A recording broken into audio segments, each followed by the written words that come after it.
नमस्कार, मी श्रद्धा टपाल. टिटवाळा न्यूज मध्ये आपलं हार्दिक स्वागत. चला पाहूयात आजच्या काही ठळक घडामोडी.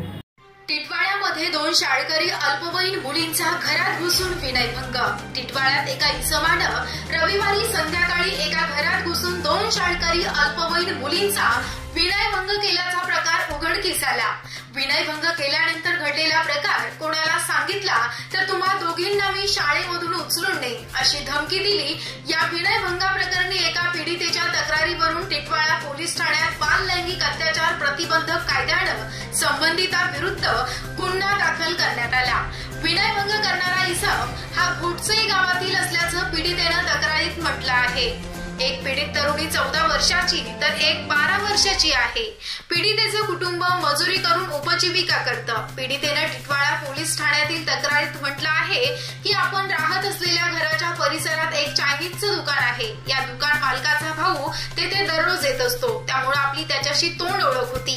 गेल्या 3 दिवसापासून आपण शाळेत जात असताना चायनीज दुकान मालकाचा भाऊ आपण शाळेत जात असताना आपल्या पाठीमागं येत असल्याचं निदर्शनास आलं. रविवारी संध्याकाळी 7:30 वाजेच्या चायनीज दुकान मालकाचा शाळेत जाताना पाठलाग करत भाऊ आपल्या घरात आला.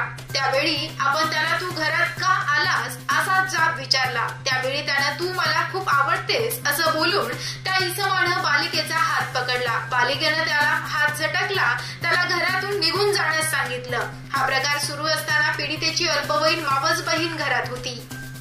तिनं घरात काय सुरू आहे असा प्रश्न केला. त्यावेळी इसमानं मावस बहिणीच्या खांद्यावर हात टाकून तिला सुद्धा तू मला खूप आवडतेस असं बोलून तिला हाताला पकडून स्वयंपाक घरापर्यंत ओढत नेलं आणि आम्हा दोघींना घरात घडलेला प्रकार तुम्ही तुमच्या कुटुंबियांना सांगितला तर तुम्हाला तुमच्या शाळेतून उचलून घेऊन जाईल अशी धमकी दिली. त्यानंतर तो घरातील सोफ्यावर जबरदस्तीनं झोपला. तेथे त्यानं त्याचे दोन्ही मोबाईल फोडले. ते उचलून घेऊन निघून गेला. या घडल्या प्रकारानं पीडित दोन्ही बहिणी घाबरल्या होत्या.